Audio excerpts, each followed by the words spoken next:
How do you get over the repetition of the gags thing? Do you still find every gag you do funny when you do it live every night, or is it just an act? No, what I do every night to keep it fresh, I do have a skeleton which I have, and then I go off on tangents and come back to it. So it's never boring. The heart of it is there, but you go off and see what happens. One night you might talk about your tortoise for 10 minutes. Because I've got a great tortoise. Her name's Flair. In actual fact, this is true. This is absolutely true. She was ill, and a friend of mine is a wardrobe mistress of television, and she's got a tortoise, and our tortoise, we don't know how old she was, thinking it was a she, it's not, it's a he. We found out only after we'd given her Flair to this lady, to Marcia, to look after.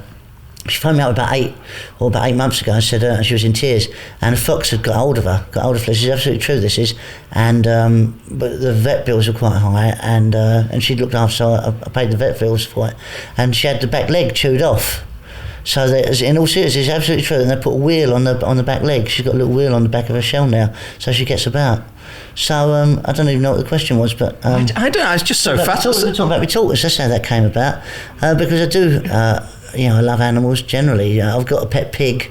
He's the only pig that can say his own name, because his name is. And camels as well. I haven't got any camels, used to, but we had to get a huge cat flap for it, so we haven't got that anymore. We sent him back.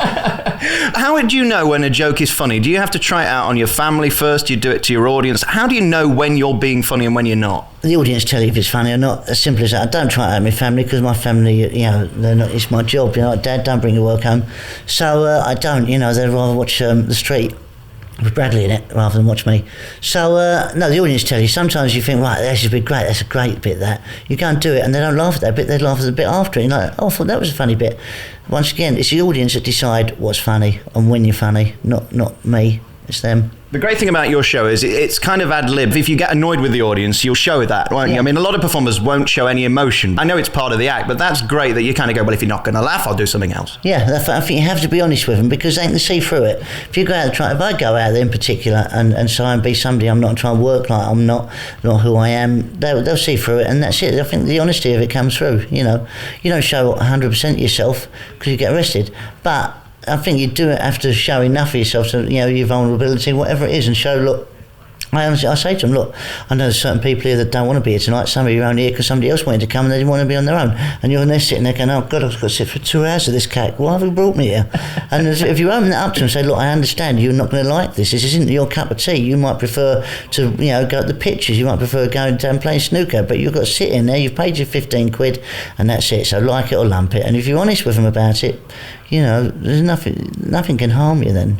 If you take down all the barriers and go, look, this is what it is. I know it's cack. It don't matter though, does it? Life's too short. We're going to be back next with our remaining moments talking about I'm a Celebrity, which is the thing that's just propelled you into mega stardom.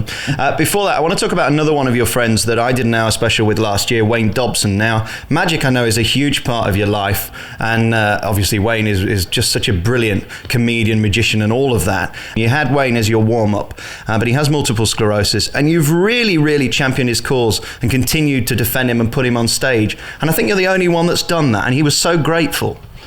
To be honest, the reason I used him was because he's a great act. That's why I used him. It wasn't because, let's champion this cause. It wasn't that. Wayne is a fantastic magician. He's a real lovable bloke as well, on stage and off. But I used him because he's a sensational act, and audiences still want to see him work. As you said, a lot of people don't know about his disability now, and so we brought it out in the open a little bit. But that wasn't. I wasn't trying to champion the cause of MS sufferers. It was because it was such a shame that he's got such a talent and it was being wasted just sitting there.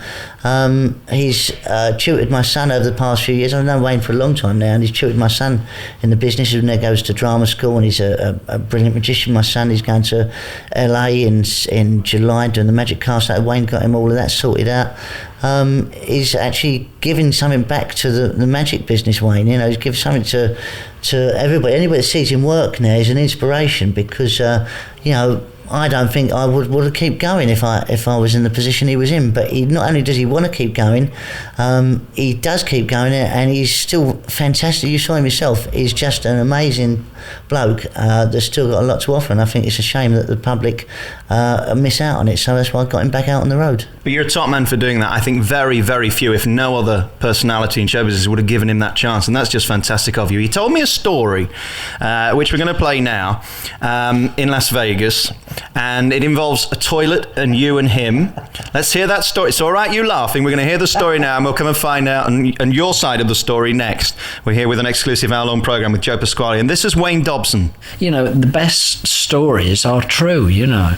And I mean, recently I went to Las Vegas, not America, it was a chip shop in Slough. No, I went to Las Vegas to surprise Joe, because he was there on holiday. We surprised Joe, and he couldn't believe we were there, you know, and I got there before him. But we went across to the hotel where he was staying one day, and it was the Mirage Hotel on the strip there, and I decided I wanted to go to the loo, and Joe said, I'll take you, you know. And so anyway, they hadn't got a disabled toilet down, so he said, it'd be quicker going to my room, you know. I said, okay, if you don't mind. So we went up the lift 15 floors to his room, and we got to his room, and the door was already open because there was a maid in there servicing the room, and she was a Mexican, Mrs. Gonzalez or something, you know. And Joe goes, we want to use the toilet, you know. And she said, oh, okay, there you go. So Joe and I went in the toilet. Now, she must have thought it was very strange that two guys going into the toilet. Now, the routine is, right, Joe will lift me off the wheelchair, right, drop down my jeans and spin me around and sit me on the toilet, you know. And he always says to me, I'll take your trousers down, I'll lift you up, I ain't going to touch something. No.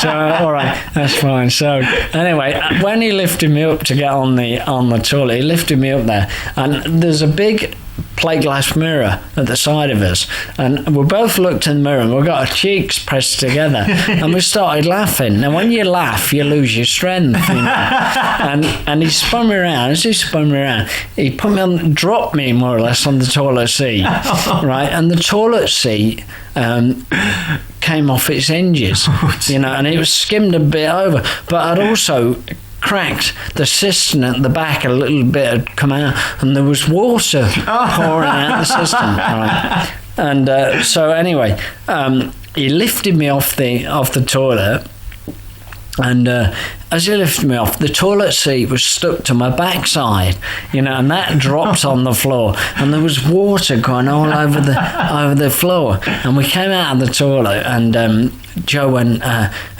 we broke, and he's speaking broken English, we broke the toilet, you know. He said, we needed to make the cistern stop filling up, you know, because there was water flowing out. And he said, I need to get a hammer, and she's got a hammer sandwich, you know, and all that sort of thing, you know. And anyway, he convinced us for maintenance, so she found maintenance, and we went out anyway. We left out, and as we left out, we went down the corridor, looked back, and we realised it wasn't our room. Fantastic. So you know, so it was really funny, you know. What a great story. And I think we have to say great thank you to Joe Pasquale for giving you the chance, really, because it's brave of him. People could have reacted negatively. He didn't know the reaction, did he? So what a good guy to give you this chance. Yeah, no, it's great, and it's great working with him, because at the end of the day, it's going to be dark, and no, at the end of the day, you know, it's great because they're full houses, everywhere's full, and they all come out for a laugh. So I've got a comedy audience there, and Joe knows my stuff, and he'll, you know, work me accordingly, and it's great, you know. And he just lets me get on with it. So there you go then, you're often found lifting men onto toilets. I am, yes, and me and George Michael. It wasn't too far, LA, Vegas, similar? No. Yeah, it was a great experience, not you know, breaking that toilet up like that, but just going to see all the, you know, the world's best magicians out there in Vegas with Dobbo was a great time. We had a really, really good laugh, and I don't think I'd laughed so much in all my life. Because that's the thing with Wayne, his spirit and his sense of humour, you know, it's a lesson to be learned from everybody should learn a lesson from Wayne.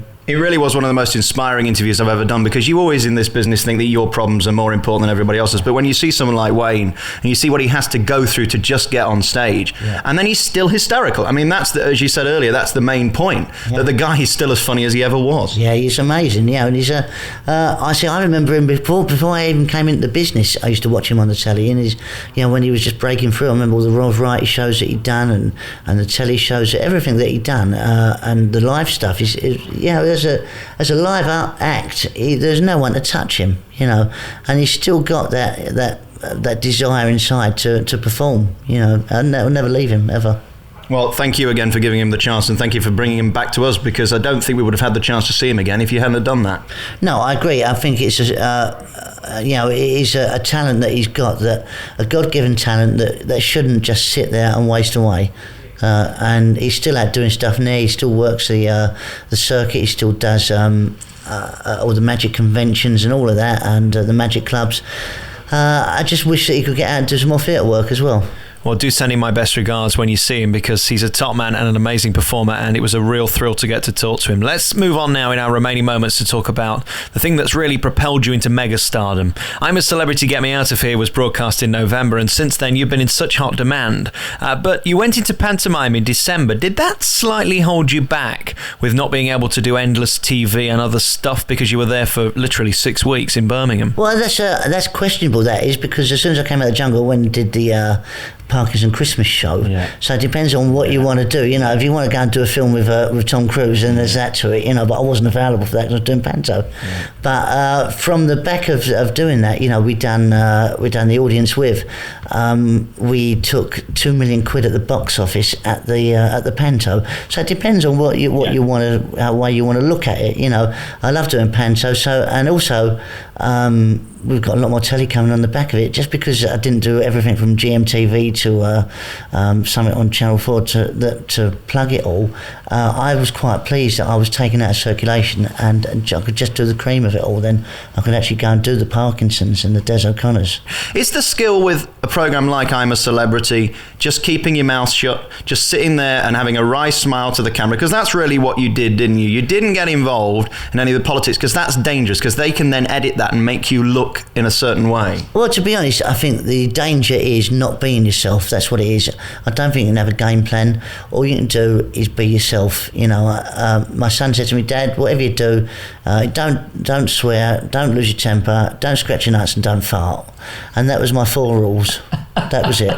The rest of it was all me, because I do all of those things. I lose my temper. It's not a bad temper, as you'll find out when I try and kill you later. I do scratch my nuts. I do blow off. But those are things. I think the danger is not being yourself, because if I went in there and I wasn't myself and I got kicked out early, I would have kicked myself for not being myself then. So the whole thing is, if I got kicked out early, at least I could actually say, well, I've got my dignity, that's who I am. At this point, was it a good experience? I know professionally speaking it was, but actually in terms of just wasting 2 weeks of your life in a jungle and getting eaten alive by the bugs, was it a good experience? It was a very positive experience. The challenges that I got, the trials, were fantastic. I jumped out of an aeroplane.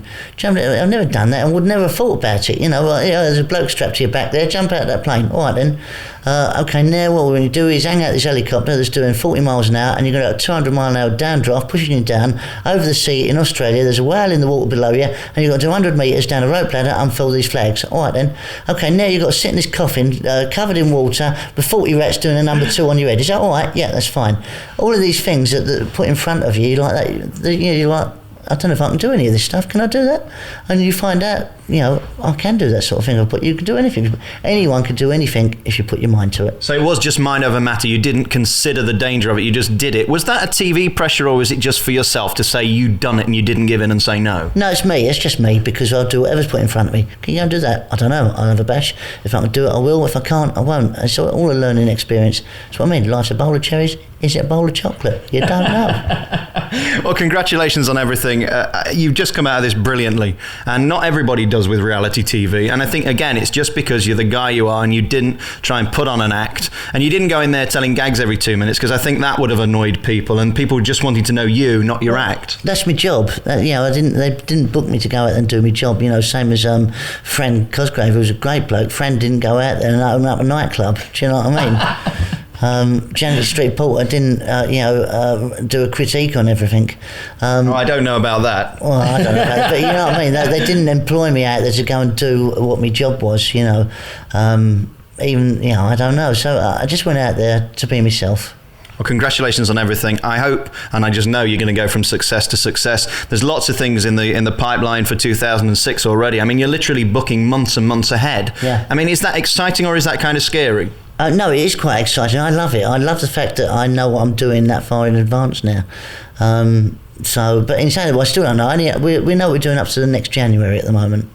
And do you know who you're doing pantomime with, or are you just the big star now? No, we don't know who we're in with. We know where we're going. We're doing Peter Pan at Birmingham Hippodrome this year, but we don't know who's in it yet. Why did you choose to go back to Birmingham? Was it just because it was such a huge success and it's a big theatre? It's a great... No, the reason I went back there, the reason I decided to go back there, it was very successful financially and personally as well, and professionally, all of those things. But that was when I first started. That's where I did New Faces. And that was my first time ever being in a theatre, actually walking on stage, big 2,000 seats like that. It's a fantastic experience. And the boxes, they've refurbed it over the past couple of years, but inside, when you go in there, that Royal box is still there, where I remember Ken Dodd sitting there. And then a couple of years later, I did the Royal Variety Show there in 99. And to go back there, nobody's ever been asked to go back on a panto a successive year. So it was, I love that theatre. I do like